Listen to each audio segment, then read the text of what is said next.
of the ceremonial proceedings, setting a harmonious and befitting spirit of the Republic. Conducted by Sri Lokesh Anand, the presentation brings together accomplished classical musicians and traditional folk artists from across India, from Mizoram and Maharashtra, from Uttarakhand, Tamil Nadu and Andhra Pradesh. Each instrument, firmly grounded in its regional ethos, becomes an individual voice in the collective national narrative. A beautiful blend of notes will now make the melodious move here on Kartavya Path. The theme, Vividhata Mein Ekta, unity in diversity. Many traditions, one nation, many sounds, one rhythm, many identities, one India.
Vande Mataram की धुन कर्तव्य पथ पर और आकाश में ध्वज formation में 129 helicopter unit के 4 मी-17 1V helicopters inverted Y formation में उड़ान भरते हुए राष्ट्रीय ध्वज के साथ अपने हेलीकॉप्टर में फॉर्मेशन का नेतृत्व करते हुए ग्रुप कैप्टन आलोक अहलावत, विंग कमांडर आशुतोष खंडूरी भारतीय सेना के ध्वज के साथ, विंग कमांडर अभिषेक मल्होत्रा नौसेना के ध्वज और भारतीय वायुसेना के ध्वज के साथ उड़ान भरते हुए स्क्वाड्रन लीडर अभिषेक शुक्ला। जन समूह पर आकाश से हो रही है पुष्प वर्षा। जाग उठी है सुबह, जाग उठा है दिन, जागे हुए भारत का जागृत है गणतंत्र, हमारा 77वां गणतंत्र दिवस। ये शुभारंभ है दुनिया के सबसे बड़े लोकतंत्र का गणतंत्र उत्सव है।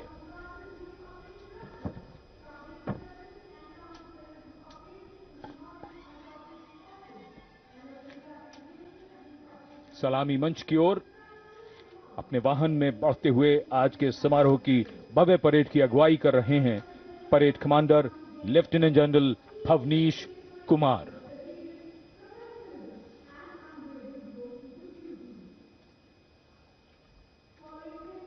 Lieutenant general Bhavnish Kumar AVSM, VSM,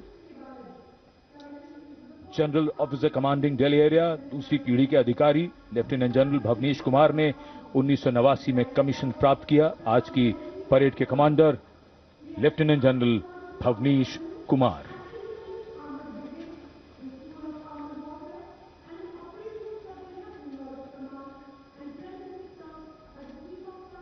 एक नई धूमधाम, कुछ नई तैयारियां, कुछ नया तेवर। और ये आज की परेड के parade 2IC major general Navraj Dhillon, तीसरी पीढ़ी के officer, BSM, chief of staff, headquarters Delhi area, IMA Dehradun के पूर्व छात्र मेजर जनरल नवराज हिल्लो ने सन 1991 में कमीशन प्राप्त किया।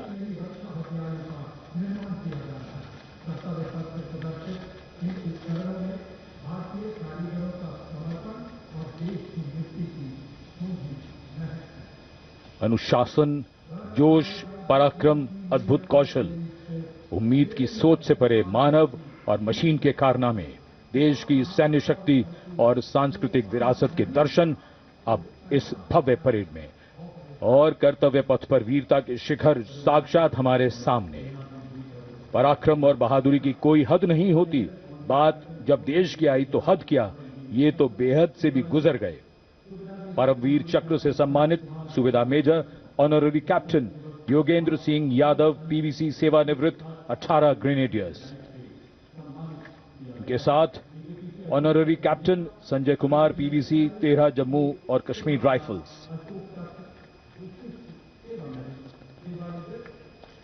इन्हीं के साथ अपने वाहन में मेजर जनरल CA पिछावाला, सेवानिवृत्त, अशोक चक्र, और कर्नल D श्रीराम कुमार, अशोक चक्र। परमवीर चक्र और अशोक चक्र ताज है इन वीरों का। परमवीर चक्र युद्ध में और अशोक चक्र अन्य परिस्थितियों में असाधारण वीरता और सर्वोच्च बलिदान के लिए दिया जाता है।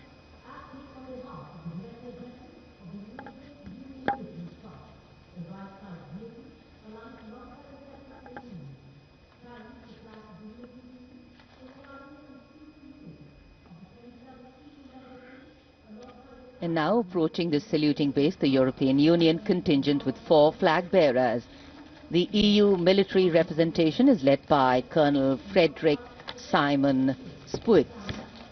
The right side gypsy, aligned alongside the second ceremonial jeep, carries the flag of the European Union, symbolizing the institutional unity of the 27 EU member states, and alongside the flag of the European Union military staff, the permanent military body within the EU's institutional framework.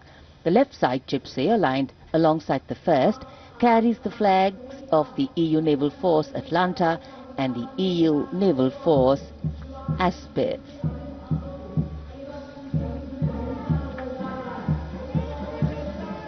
And close behind them, approaching the saluting base with dignity and shared purpose,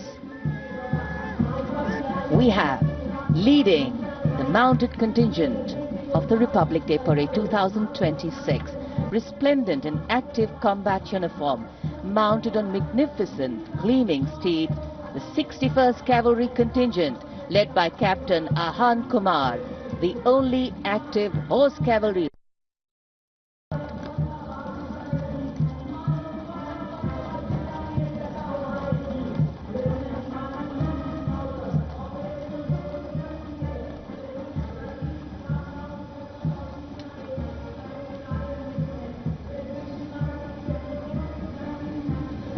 And over the Kartavya Path now is Prahar formation comprising 1 Dhruv advanced light helicopter carrying the operation.